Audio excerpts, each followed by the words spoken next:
the biggest budget aside from running cost is IT investment, is development. And so we had a slight increase this year compared to last year, and then 2026 it'll be again almost identical to 2025, with again a very slight increase, basically representing inflation. And I think from an ROI perspective, loyalty, we've shown that we are, quite a worthwhile investment, because the ROI that we return based on the limited investment that we get is huge. That being said, as an airline, our first investment will always be fleet. Right? That's just the way it is. And so, we do try to optimize, and we share, at least in our company, we share a development budget with basically across the entire commercial and operational, arm. So putting capex to one side, from an investment perspective in IT, you have so many things that are competing for the same resources. So for us, I would say it's a very, very slight increase on where we were in 2025. We are increasing the budget. Each year, we very much invest in technology. Once again, we're going to be investing most in technology, far more than any other area that we do, because it's underpinning our entire understanding of our customers, all the data set, and also the delivery of our program at our hotels. So if a person's showing up at various places, they're all independently owned hotel brands for us, to make sure that that person is completely recognized appropriately, that we understand what their preferences are and that they've come across, and then that they're getting proper credit for their stay and all of that. So the technology really underpins that, which is really challenging in the hotel space, because there's so many systems. They're all quite disparate based on, you've got the POSs in the restaurants, the PMSs, property management systems at the front desk, and they're all largely different back-end systems. They're all different versions. Luckily, with the cloud, we do have a little bit more commonality happening there now. And Oracle's one of our shareholders, and they've absolutely been working with us and our brands to try to make sure that we create as much uniform space there to make everything a lot more straightforward, which has been great to see. And I think by next year it'll get there a lot more smoothly. But our focus largely is the integration with other platforms and other systems, to make sure that any brand or hotel that makes sense in our program can come in as just an easier integration, because we require that technology integration. But so we're investing most for technology, a little bit in marketing, a lot of kind of just earned media. We still very much care about PR. We like to earn our way. We don't really pay our way. You don't see us in advertising. You don't see us sponsoring giant things out there. We like to earn our way, and we want people to be talking. We like that we are word of mouth, and that people who know our program, they know it because we've earned it, which is what we've always done, and we still are focusing our efforts there. The good news is budgets are continuing to grow specifically to keep up with the AI transformation. Loyalty is at the heart of everything that we do. It's everybody's business. But it requires investment, especially on the UX. So the way that our customers engage with us. I was talking about the experience platform. So, we're definitely going to be investing in that. One thing that is changing is search. How you look for a property, a hotel, is changing. Before, it used to be historically dates, destinations, and number of people. This has been the model for about 30 years. It was largely business travel driven. Now what's happening is that it is actually linked to moods, linked to motivations, linked to inspiration. And the way that you search for your next hotel requires search tools that are much more advanced and personalized. So we are definitely going down that path. But also, and that requires investments, but also we need to build our own experiences. And these experiences will require as well sustained commitment from our lead financial officer to make sure that we continue to wow our customers. So investments are still growing because business is growing, but also customer expectations are changing. Our loyalty program budget will increase in the coming year. We have a couple of reasons for that. First one, it's cheaper to keep an existing customer than to gain a new one. Second, we have a competitive pressure in Turkey and also Europe, and a strong loyalty program will help you in this competitive environment. We are growing. We have new investments in Turkey, and also we have new investments in Europe. We ordered some new aircrafts. To support this growth, we need some more loyal customers, and that's why we are keeping our loyalty system as strong as possible.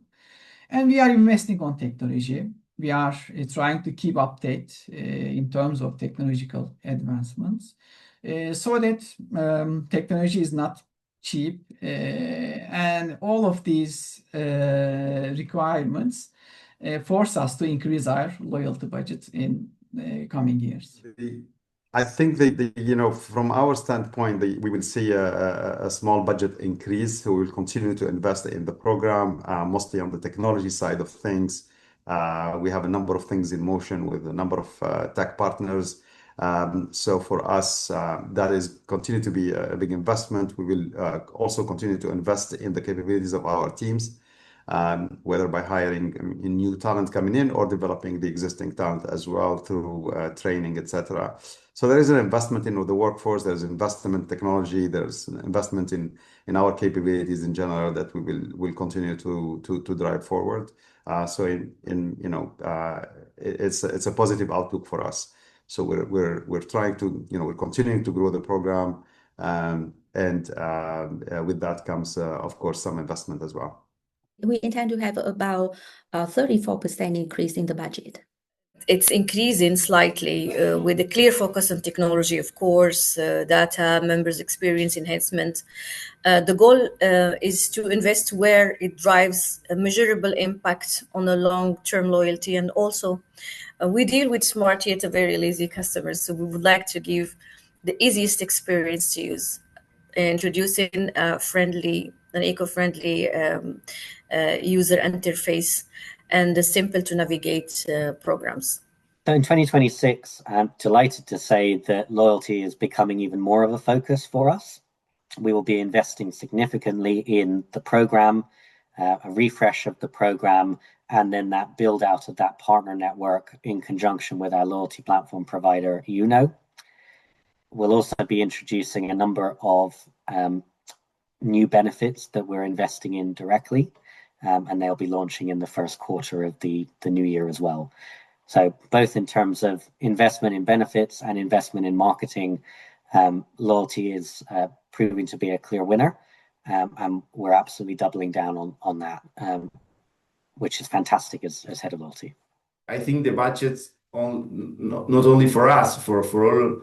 It's really difficult if you are not launching some special product or something new, increasing in this economy the budget. But I think it's probably in the whole industry, keep our budget could be a good choice. But in the whole industry, probably with the same budget, they are asking more for that. I see a growth in our budget, and mainly reward funding will grow. This is because we have experienced the growth in our membership base, and we want to reward our members. So we also see growth in, for example, we will compare it to last year, we have some more events planned. We have some cool things happening in the market and so on, and some cool new launches. But I would say that the biggest investment is still the increase of the reward funding. The overall budget is a function of the value that we generate, right? So we need to operate in a more and more sustainable fashion. So there will be obviously a quest for making our business even more sustainable than what it is today. But given that, as Miles said, we are a growing platform, and significant element of our cost is a direct cost, so it's linked to the volume of the business we generate. So that also is expected to grow. When it comes to the more fixed kind of businesses or assets that we operate, it's more like maintaining the level that we normally operating on, with always a challenge coming from senior stakeholder and finance organization to find a way to operate in a more optimal way. Obviously, there is a lot of talks and focus on seeing how these technology tools can help us improving on that particular front. So there is a number of areas on the frontline side, but also on the way we run our operations, which are getting empowered with advanced analytical models, which we hope will determine on one side the better conversion, a better customer satisfaction, but on the other side also a more accurate or a more efficient way of investing our resources. I think in 2026, we won't see a massive increase in budgets. I think what we will see is companies really spending meaningfully, making sure that we can do smaller, high impact campaigns rather than those broad initiatives.